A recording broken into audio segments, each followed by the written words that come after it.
What's up guys, it is Brandon from the two-piece mandem, and today I'm doing an all black BPL team. There's actually something, this is a video that I wanted to do before, but never actually did it really. So you know what, we're doing it now.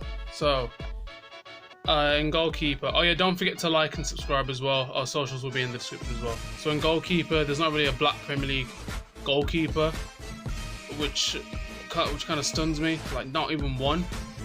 So just for this one, I'm gonna go with David De Gea. I know he's not black, and maybe I could have got the closest to black, maybe Gomez or Vorm, but we need some decent quality goalkeepers, so I'm gonna pick De Gea. I don't care how terrible he was at the end of Man United season. I'm still picking him. I still believe he's world class. All right, right back. I think this is an obvious one. Let's not be around the bush. Man United paid 50 million for this player. I don't even think he's worth 50 million. In my opinion, he had one decent season at Palace, and all of a sudden he's got 50 million. But I'm gonna go with Haroon Basaka, because he actually played well at Crystal Palace, considering they are a dead team without Wilfried Zaha.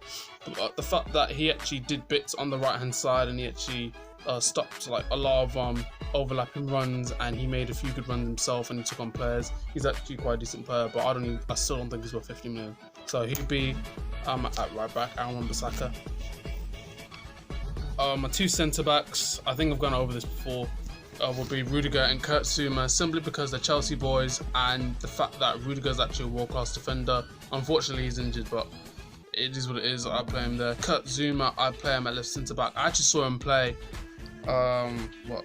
in Chelsea's second game against St Patrick. He was actually alright, he was decent. We didn't concede any goals. Who else now? So those were my two centre backs.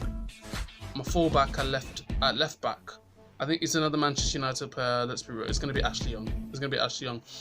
I still think Ashley Young is still a world class player. He was originally a winger, but playing him in that left back, he's actually not rubbish at all. Like, he's actually like genuinely decent. I feel as though he can run up the wing, he can cut in on his right foot, and he can curl some bangers. So essentially, I think he is a world-class left-back for me. So he has to be in the team. Now, we're going to move on into the midfield now. So in the defensive midfield, it has to be the man that does the job of two people. The man that I call him the interception king, that covers more ground than freaking anyone else. It has to be the man that is N'Golo Kante. Like, he played brilliant for France. I don't care what anyone says. In my opinion, he's Chelsea's best player without a shadow of a doubt, and he won the title twice, one with Leicester City and one with Chelsea. And you can see, as soon as he left Leicester City became absolute piles of freaking dog crap, and you just saw that. Alright, so Kante is going to be straight in the freaking middle. Next to him will be the man, the dabber, as I like to call him, that is Paul Pogba. Fair enough, for Man United, he hasn't been at his best. Actually, no, he has played some like decent. He has made some decent performances, because when Solskjaer came in, he actually did score a few goals and he was starting to play. But I think we saw his best in the World Cup when he was in France. When he was in France and he's under the right manager and he's had man management, he becomes world class. He becomes a Paul Pogba that we all know from Juventus. He becomes absolutely outstanding. I don't care what anyone says, right? Fair enough, he's not worth 89 million in my opinion, because he hasn't played as well as he could or should in any degree. But the fact is that he played world class in that French team, and I think he can do more for Manchester United, and hopefully he just turns up. I don't think he's completed the challenge at Man United. I think he has to create more goals and score more goals himself. So I still see him as quality, but I feel as though he can do a lot more to be worth 80 million, because 89 million, I think that's just too much in my opinion. Right. Next to him is going to be Jorginho Wijnaldum, because he was brilliant for Liverpool. Every player was brilliant for Liverpool, don't get me wrong, but I had to involve a Liverpool player for this. Jorginho Wijnaldum was absolutely magnificent, especially when he scored that goal against Barcelona in the second leg of the Champions League at Anfield. He was absolutely tremendous, without a shadow of a doubt. Literally one of the best players on that field. He gives everything. He scored in a game. It was either against Huddersfield or it was either against Cardiff, where he scored as well. He was world class. I don't care what anyone has to say. He has to be in that midfield without a shadow of a doubt. Right. Now we're going to move on to the forwards, and this is where it gets interesting. Now, one person did say to me, aren't I going to put Aubameyang and Lacazette? But I thought no, because you know what, I'm just going to switch up, and I don't really need to. So A left wing forward has to be the man himself, who I personally think will go to Arsenal and has saved Crystal Palace so many times and is pretty much the team. So we don't really call them Crystal Palace, we call them Zaha FC. You guys know it, it's Wilfred Zaha. I have to play him at left wing forward. Like, come on. Like, he's world class. He's a bit of a diver, but he's won the most penalties, let's be real. Everyone dives in the Premier League, let's just be honest, but he skips past players with ease. He's fast, he's got a lot of trickery. I also should have signed him time ago. Really, they should be signing a freaking centre back. Have you seen the state of the defence? Their defence is crap. But Zaha has been world class. So essentially, I'm going to put him at left wing forward for me. On the right wing forward has to be no other than the man that has stepped up for Liverpool when Salah had that 8-goal drought. The man that scored against Bayern Munich.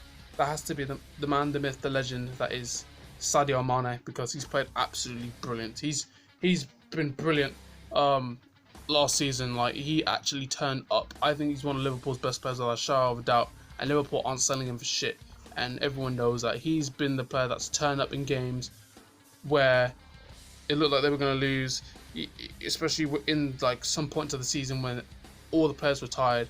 He's the magic man that's turned up and has scored the goals when Salah hasn't been delivering. So it has to be him. It has to be Sadio Mane. That has to be in that squad. So he's going to play at right wing forward. Then at centre forward, the man where people just take the piss out of his first touch. Some people are saying that he's a confidence player, but for me, I feel as though that he has to play with two strikers up front when he's at Manchester United. He's big and strong. It has to be the man, Romelu Lukaku. I feel as though he can deliver when his confidence is up, but I feel as though he needs a second person to play with him. So I feel as though Man United needs to play Rashford and him up front, because they just work better up front. You can't really play him by himself, but Lukaku has all the attributes. He's big, he's tough, he's strong, he's fast, he's got skills, and his finishing is good. Alright, you can mark him as all you like, but his finishing is good. If anything, I don't think Man United should get rid of him. I think they should train him up. I think they should play two strikers up front with Rashford and Lukaku, and then they'll get things going. But for now, I think Lukaku should stay at Manchester United, and for me, I feel as though he's world class, so he has to be at centre forward for me without a shadow of a doubt. So he is my centre forward. And ladies and gentlemen, that is my All Black BPL team. The hair is obviously not black, but I'm putting him in anyway, so it is what it is.